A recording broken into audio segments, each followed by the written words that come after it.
अरे भैया, आज जल्दी जल्दी काम करना है, पता है ना?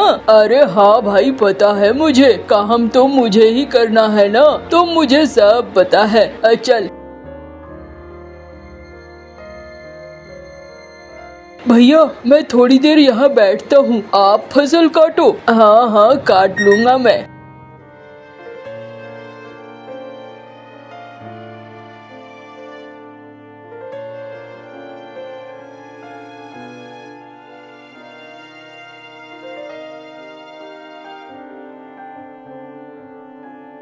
भाई, मैं तो माथे में नहीं ले जा सकता हूँ, सर दर्द कर रहा है। कोई बात नहीं है, तू यहाँ पर बैठा रहा ना, वही बहुत है। चल मैं ले जाता हूँ।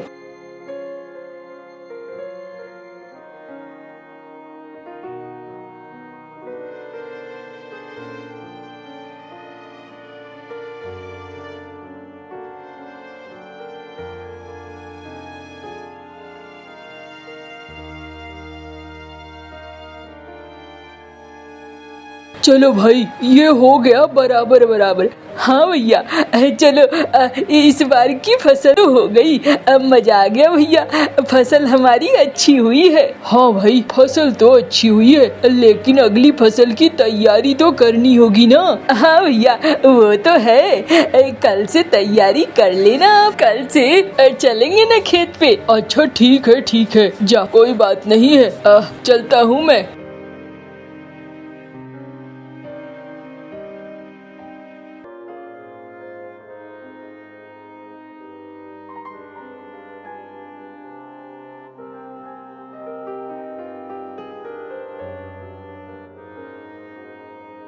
अरे रे, खाना बन गया क्या मिनी? हाँ, तू उसे सिखाती क्यों नहीं है छोटी को? मैं क्या सिखाऊंगी अम्मा, वो तो गई है पानी लाने के लिए, वो तो बराबर मेहनत करती है, उसमें कोई दिक्कत थोड़ी है। अरे रे, उसे बोल, चिंटू को समझाए, चिंटू कोई मेहनत नहीं करता है, ऐसे तो किसी दिन बड़ी मुसीबत में फंस जाएगा। अम्मा, वो बेचारी खुद ही बहुत बार समझा चुकी है, लेकिन चिंटू है कि बात ही नहीं मानता। अरे रे, मैं उसे देख देख कर सोचती हूँ, पता नहीं आगे क्या होगा। मंटू तो मेहनत करता है, लेकिन चिंटू मेहनत बिल्कुल नहीं करता है, और आगे बहुत दिक्कत होगी। अम्मा, आप बेकार में परेशान हो रही हैं, दोनों भाई बहुत ही अच्छे हैं, कुछ भी नहीं गलत होगा, अच्छा ही होगा। अरे रे, ये उसके जीवन की भी बात है। अम्मा, परेशान मत हो आप, देखो कुछ न कुछ अच्छा जरूर हो जाएगा। अरे मिनी, खाना बन गया क्या? हाँ जी, बस खाना बन ही गया है। अम्मा, छोटा कहाँ है? अरे रे, वो सोया पड़ा है, वो और कहाँ रहेगा? हाँ, काम का न काज का, 1.5 मन अनाज का सोया पड़ा है। अरे पता नहीं ये छोटा कब सुधरेगा, छोटा तो बड़ा होने का नाम ही नहीं ले रहा है। जाने दो ना, जब वक्त आएगा खुद ठीक हो जाएगा। अरे ये कहते कहते तो उसके भी बच्चे हो गए, अब मेरे भी बच्चे हैं, अब उसे अब देखना चाहिए, घर जिम्मेदारी समझनी चाहिए। अरे समझ लेगा, तुम माँ बेटे तो आज सुबह से चिंटू के पीछे पड़ गए हो।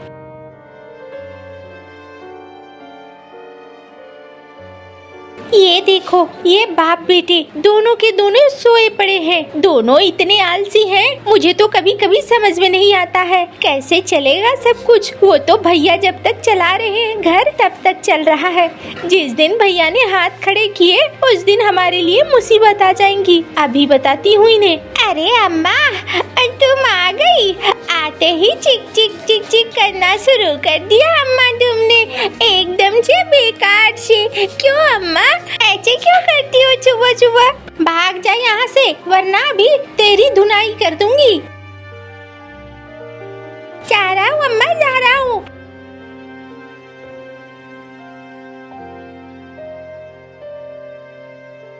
अरे ये क्या, घर के अंदर बारिश कहाँ से हो गई? ये बारिश नहीं है, मैंने ये पानी दिया है। आज या तो तुम रहोगे या मैं रहूंगी। ये क्या चल रहा है? हाँ, तुम मेहनत क्यों नहीं करते हो? देखो भैया खाना खा के निकल भी गए खेत के लिए और तुम यहाँ घर में सोए पड़े हो। अरे गया है ना मंटू भैया, और फिर मुझे जाने की क्या जरूरत है? भैया तो गया ही है और सब ठीक हो जाएगा। थोड़ी देर सोने देती तो क्या हो जाता? हाँ, एकदम से पीछे पड़ गई हो। देखो मैं तुम्हें कह देती हूँ, ऐसे घर नहीं चलेगा। तुम्हें काम करना सीखना पड़ेगा। हाँ, तुम आजकल बिल्कुल काम नहीं कर रहे हो। अरे चिंकी, तुम बेकार में परेशान होती रहती हो। चलो कोई बात नहीं है, तुम कहती हो तो जाता हूँ मैं।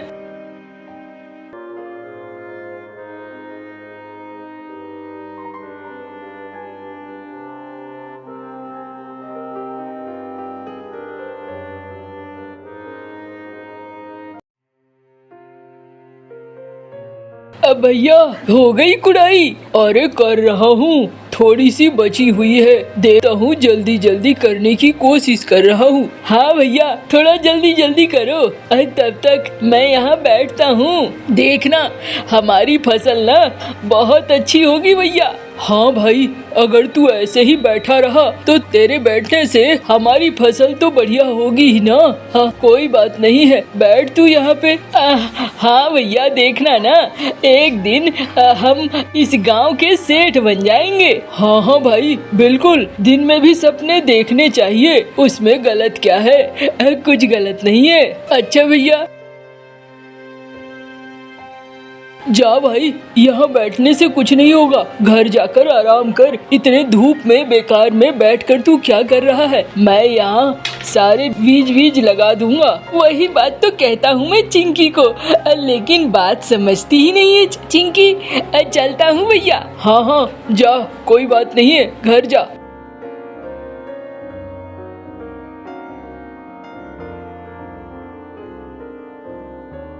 अरे रे, तू तो खेत गया था ना चिंटू, वापस कैसे आ गया?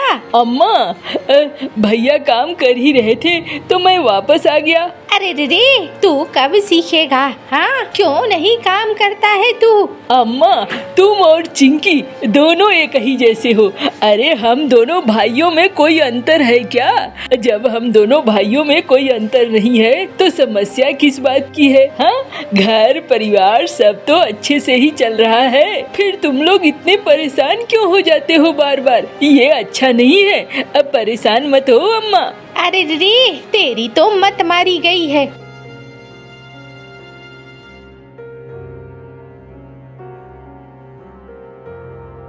चलो इस बार फसल तो हमारी अच्छी हुई है। हाँ भैया, अब फसल तो अच्छी हुई ही है। अरे तू बैठा रहेगा कि फसल काटने में मदद भी करेगा? ना भैया, क्यों नहीं करूँगा मदद, खूब करूँगा मदद। आप उधर वाली काट लो ना, फिर दूसरी तरफ वाली में मैं मदद करूँगा।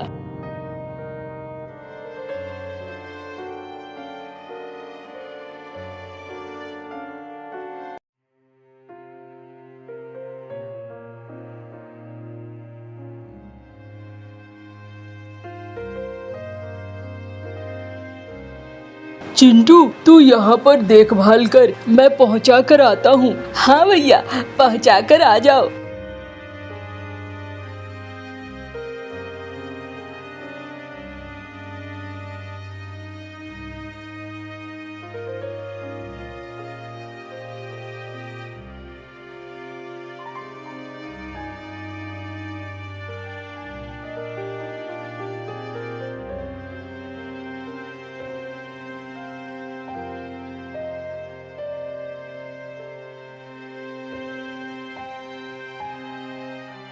चलो अब तो अनाज का ढेर लग गया।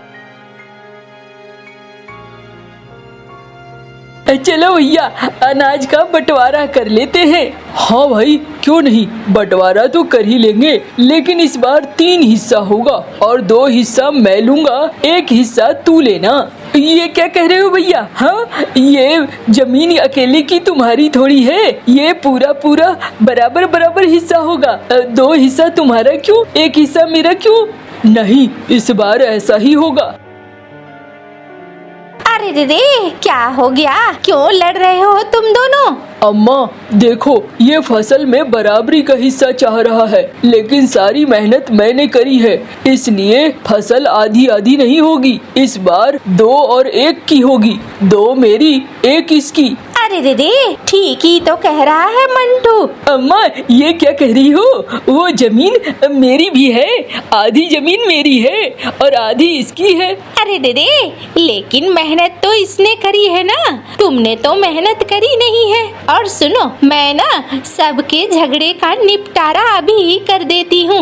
ये फसल की लड़ाई लड़ने की जरूरत नहीं है। तेरा खेत तेरा हुआ, इसका खेत इसका हुआ। अपने अपने खेत में फसल लगाओ और अपना अपना उपजाओ, अपना अपना खाओ। क्या मंटू, जाकर खेत में बंटवारा कर दे। ठीक है अम्मा। अरे देखा ना, अब पता नहीं क्या होगा, घर में खाने को भी नसीब होगा कि नहीं होगा। अरे तुम क्यों परेशान होती हो, सब कुछ अच्छा होगा। मैं अभी जाता हूँ।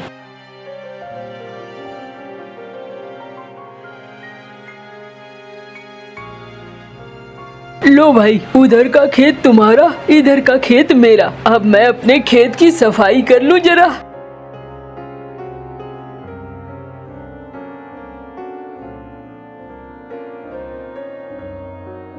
चलो, मेरी सफाई हो गई। अरे मिनी, खाना दे दो, भूख लगी है। हाँ हाँ, खाना बना ही दिया है मैंने। अरे वाह, ये खाना तो बड़ा स्वादिष्ट है, अब मजा आ गया। इस बार किसकी फसल लगाओगे? अरे मैं सोच रहा हूँ इस बार सरसों की फसल लगाऊंगा, एकदम बढ़िया दाम मिलेगा। इस बार बाजार में सरसों की मांग भी होने वाली है। चलो ठीक है। तुम किस चीज की फसल लगाओगे? अरे मैं इस बार फसल नहीं लगाऊंगा, इंतजार करूंगा। धान का ही फसल लगाऊंगा बाद में। अरे ये क्या कह रहे हो? जैसे भैया लगा रहे हैं वैसे तुम भी लगा लो सरसों की। अरे तुम परेशान मत हो, तुम्हें खाने पीने से लेकर पहनने रहने में कभी कोई दिक्कत नहीं होगी। मुझे मेरा काम करने दो।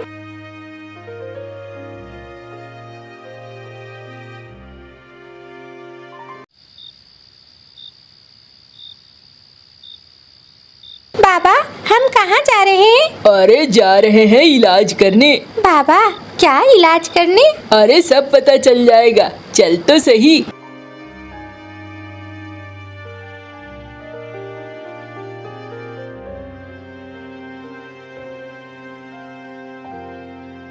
अरे ये क्या, मेरे खेत में गंदगी फिर से कैसे आ गई? अरे अब तो मेहनत फिर से दोबारा करनी होगी। चलो कोई बात नहीं है, मैं दोबारा मेहनत कर लूंगा।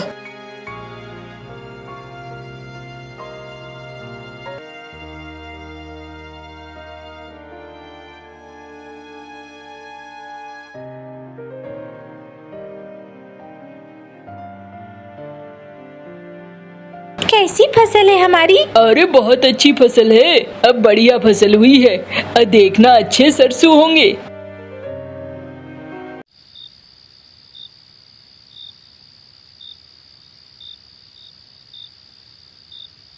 अच्छा तो बेटा सरसों बेचेगा? हाँ, मुझे छोड़कर, मैं अभी बताता हूँ।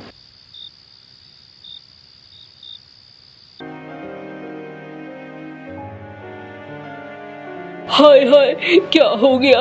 ये मेरी फसल किसने बर्बाद कर दी? ये क्या हो गया? अरे भैया, क्या हो गया भैया? अरे देख चिंटू, मेरी फसल किसी ने बर्बाद कर दी। हाँ, ये तो बहुत बुरा हुआ भैया, इसीलिए तो मैंने भी सरसों नहीं लगाया। अब क्या लगाओगे भैया? धान लगाऊंगा सोचता हूँ। हाँ भैया, मैं भी धान लगा दूंगा।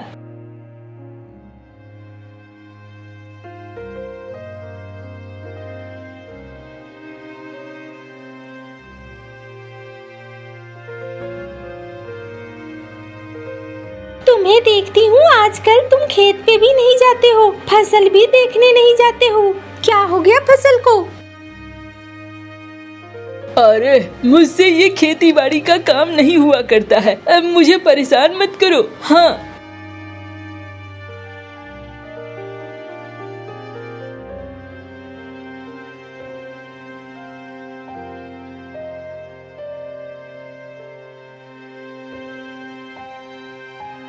अम्मा देखा ना कितनी अच्छी फसल हुई है। अरे रे रे, तू तो मेहनत करता है, तेरी फसल तो होनी ही थी। और चिंटू, तेरी फसल कहाँ है? सुना खेत में ही खत्म हो गई सब। ओ हाँ अम्मा, खेत में ही खत्म हो गई, लेकिन परेशानी की बात नहीं है, घर मेरा चल जाएगा और साल भर के खाने की उपज भी हो जाएगी। अरे रे, कहाँ से उपज होगी? हाँ, तू तो फसलों पर ध्यान ही नहीं दे रहा है। हो जाएगी अम्मा, तुम्हें हमारी चिंता करने की जरूरत नहीं है।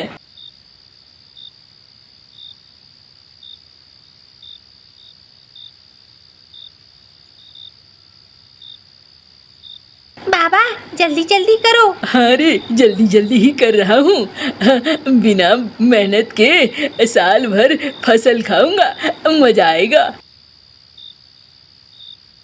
अरे रे, ये क्या कर रहा है चिंटू? ये नौबत आ गई तेरी कि तू अब चोरी करने लगा। मैंने तो कभी अपने बच्चों को ये नहीं सिखाया था। अम्मा वो अरे रे, सब दिख रहा है। चिंटू, ये क्या किया आपने? हाँ भाभी, वो क्या बोलूं मैं इसे छोड़कर कल सुबह ही चली जाऊंगी। कितनी बार मैंने इन्हें सिखाया मेहनत करो, लेकिन ये है कि मानने का नाम ही नहीं लेते हैं, सिर्फ और सिर्फ गलत काम ही करते रहते हैं। अरे नहीं, माफ कर दो मुझे, मेरे से गलती हो गई है। मेरे इस आलस की वजह से बहुत सजा मिल गई मुझे भी।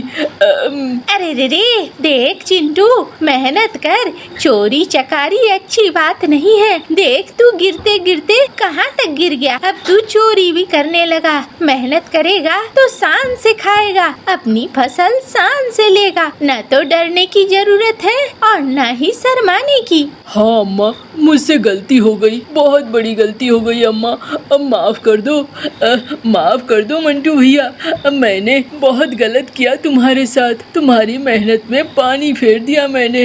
अब मैं बिल्कुल ऐसा नहीं करूँगा। अरे मुझे सब पता था, मेरे खेत में गंदगी किसने फैलाई, मेरी सरसों की फसल किसने बर्बाद करी, कुछ भी मुझसे छिपा हुआ नहीं था भाई। लेकिन तू अगर सुधर गया है तो इससे अच्छा और क्या हो सकता है। देख भाई, तेरे पास भी एक बेटा है, मेरे पास भी एक बेटा है, तू भी है और मैं भी हूँ। सब मिलकर अगर खेती करेंगे तो इतनी खेती होगी कि हम रख नहीं पाएंगे और हम सफल होंगे। हाँ भैया, तुम ठीक कह रहे हो, अब माफ करना भैया मुझे। चलो कोई बात नहीं है। एक गांव में कालू नाम का कंजूस व्यक्ति अपने परिवार के साथ रहता था। एक सुबह जब कालू सोकर उठा तो उसकी नाक में चाय की सुगंध टकराई। अरे वाह, सुगंध तो बड़ी अच्छी है, लेकिन समस्या यह है कि यह सुगंध मेरे ही घर से आ रही है। इसका मतलब कहीं कोई चाय तो नहीं बना रहा। कालू दौड़ते हुए रसोई की तरफ भागा। रसोई में उसका नौकर मंटू चाय बना रहा था। तेरा सत्यानाश मंटू, तुझे जरा सी भी शर्म नहीं आई? मैंने ऐसा कौन सा गुनाह कर दिया मालिक? तूने क्या नहीं किया? अभी पिछले महीने ही तो चाय बनाई थी। मालिक, मैं चाय अपने लिए नहीं बना रहा, बल्कि मालकिन के सिर में दर्द था, उनके लिए बना रहा हूँ। अरे अगर सिर में दर्द था तो चाय में पैसे खर्च करने की क्या जरूरत थी? कुछ देर बाद सिर दर्द अपने आप ठीक हो जाता। वैसे भी ये सब अंग्रेजों के चोंचले हैं। जल्दी से गैस बंद कर, नहीं तो गैस भी खत्म हो जाएगी। इतना कहकर कालू क्रोधित होकर अपनी पत्नी के कमरे में गया। उसे बोला, क्या तुमने ही मंटू से चाय बनवाई थी? हाँ, आज मेरे सिर में हल्का सा दर्द था, इसलिए मैंने 10 रुपए का दूध मंगवाकर चाय बनाने को कहा। अरे तुम्हारा दिमाग तो खराब नहीं है? 10 रुपए का दूध, इतने पैसों में तो दोपहर के लिए आलू आ जाते जो 3 दिन तक घर में चलते।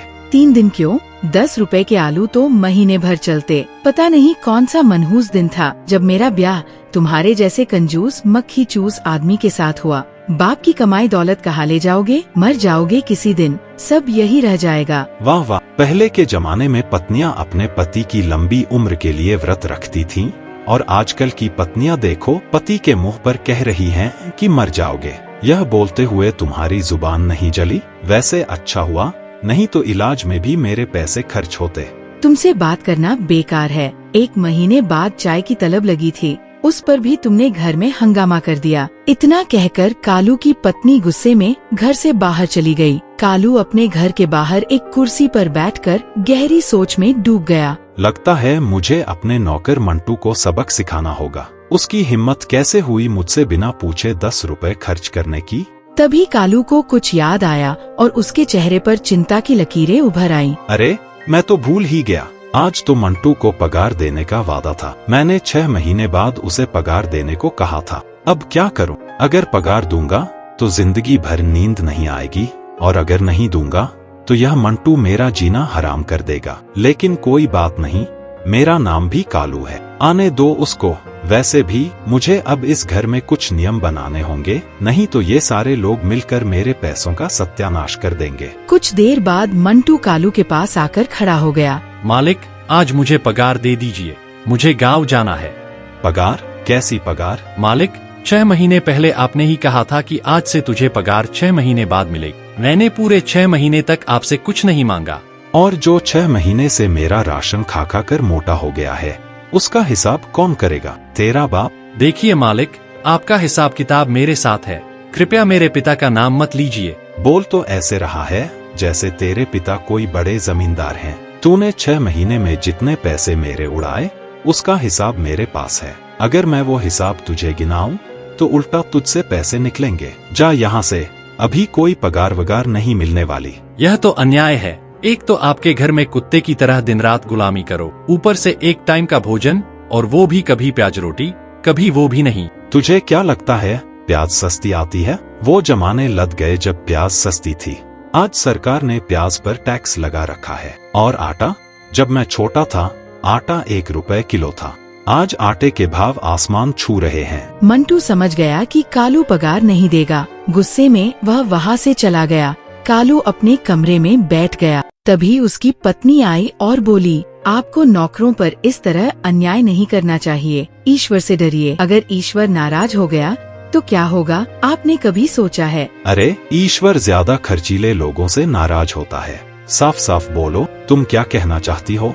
मंटू को पगार दे देनी चाहिए। बेचारा गरीब है। सोचो वो कितना मजबूर होगा जो तुम जैसे कंजूस सेठ के यहाँ नौकरी कर रहा है, जो कंजूसी में 6 महीने तक नहाता भी नहीं कि कहीं पानी खर्च न हो जाए। बस करो, अब तुम मुझे गुस्सा दिला रही हो। तुम मंटू की हिमायत कर रही हो या मुझे अपमानित कर रही हो? अपमान तो उसका होता है जिसका कोई सम्मान हो। सम्मान तो तुम्हारे पिता का था, तुम्हारा नहीं। कालू अपनी पत्नी की बात का जवाब दिए बगैर घर से बाहर चला गया। इधर मंटू उदास बैठा था। तभी उसे गांव का मुखिया मिल गया। क्या बात है मंटू, मुंह लटका कर क्यों बैठे हो भाई? अब आपको क्या बताऊं मुखिया जी, मुझे गांव जाना है। 6 महीने पहले कालू सेठ से पगार मांगी थी, तो उसने कहा था कि पगार 6 महीने बाद मिलेगी। और तुमने 6 महीने बाद जब पगार मांगी होगी तब उसने तुम्हें तो उल्टी सीधी बातें सुनाकर तुम्हारा मुंह बंद करवा दिया होगा, है ना? आपने बिल्कुल सही कहा मुखिया जी, मैं बहुत परेशान हूँ, कृपा करके मेरी पगार दिलवा दीजिए ना, आप तो गांव के मुखिया हैं। चिंता मत करो, उस कंजूस कालू से मैं तुम्हारी पगार दिलवाऊंगा। चलो मेरे साथ। मुखिया मंटू को लेकर कालू के घर गया। मुखिया जैसे ही कालू के घर में कदम रखने वाला था, कालू बोला, अपने कदम बाहर ही रखो मुखिया जी। क्यों? गांव के मुखिया का तुम्हारे घर में आना मना है क्या? नहीं नहीं, दरअसल आप आएंगे तो मेरी पत्नी चाय बनाने लगेगी। मैं नहीं चाहता कि मेरी चाय की पत्ती, दूध और चीनी पर फिजूल में पैसे खर्च हों। मुझे तुमसे ऐसी ही उम्मीद थी। मैं चाय पीने नहीं आया, मैं यह कहने आया हूँ कि तुम अपने नौकर को पगार दे दो, वह बेचारा परेशान है। अगर नहीं दूंगा तो क्या कर लोगे? तुम तो पंचायत बैठाओगे। और तुम जानते हो कालू, अगर मैंने तुम्हारे खिलाफ पंचायत बैठाई तो गांव का हर सदस्य तुम्हारे खिलाफ बोलेगा, तुम्हारा दाना पानी बंद हो जाएगा। मुखिया की बात सुनकर कालू परेशान हो गया। वह मन ही मन मंटू से पीछा छुड़ाने के उपाय सोचने लगा। ठीक है मुखिया जी, आप मेरे खिलाफ पंचायत मत बैठाइए, मैं मंटू की पगार देने को तैयार हूँ। लेकिन 6 महीने पहले जब मैंने पगार देने की बात की थी, तब मैंने कहा था कि इसे मेरी 2 शर्तें पूरी करनी होंगी। आपको विश्वास नहीं तो मंटू से पूछ लीजिए। मुखिया ने मंटू की तरफ देखकर पूछा, क्या ये सच है? हाँ सच है, लेकिन इन्होंने मुझे आज तक शर्तें नहीं बताई। मुझे लगा था कि ये मजाक में बोल रहे हैं। उस समय मैंने शर्तें नहीं बताई थी, अब बताता हूँ। मेरी पहली शर्त यह है कि मेरे पास मेरे पिताजी के जमाने की 2 मिट्टी की सुराहियां हैं, एक छोटी एक बड़ी। पिताजी बताया करते थे कि उन्हें किसी राजा ने भेंट में दी थी। तुम छोटी सुराही को बड़ी सुराही में फिट कर दो। अजीबोगरीब शर्त है भाई। मेरी दूसरी शर्त यह है कि सर्दी का मौसम है, मेरे झोपड़ी वाले गोदाम में चावल की बोरियां गीली हो गई हैं। तुम उन्हें धूप में सुखा दो, लेकिन चावल की एक भी बोरी झोपड़ी से बाहर नहीं जानी चाहिए। इस काम के लिए जितना समय चाहिए ले लो, तब तक तुम्हें घास की रोटी और घास की सब्जी मिलेगी। अबे यह क्या बकवास कर रहे हो कालू? अरे ऐसा कैसे संभव है भाई? ओ मुखिया, अगर यह शर्तें पूरी करने को तैयार है तो मुझे पगार देने में कोई ऐतराज नहीं तो यह बगैर पगार लिए यहाँ से जा सकता है। अगर यह चाहे तो नौकरी छोड़ दे, मुझे कोई ऐतराज नहीं, मेरे पैसे और भोजन ही बचेगा। मालिक, मेरी वफादारी का आपने यह सिला दिया, आप तो बेवफा निकले। रे जाओ जाओ, यह फिल्मी चपड़चू मेरे साथ नहीं चलेगी, समझे? इतना कहकर कालू अकड़ते हुए वहाँ से चला गया। मुखिया भी दांत पीसते हुए अपने घर चला गया। अब मैं क्या करूं? जब तक पगार नहीं मिलती मुझे कालू के घर पर ही रहना होगा। उस दिन के बाद कालू की मंटू के प्रति कंजूसी और बढ़ गई। एक दिन कालू की पत्नी ने मंटू के लिए भोजन की थाली तैयार की। यह क्या कर रही हो?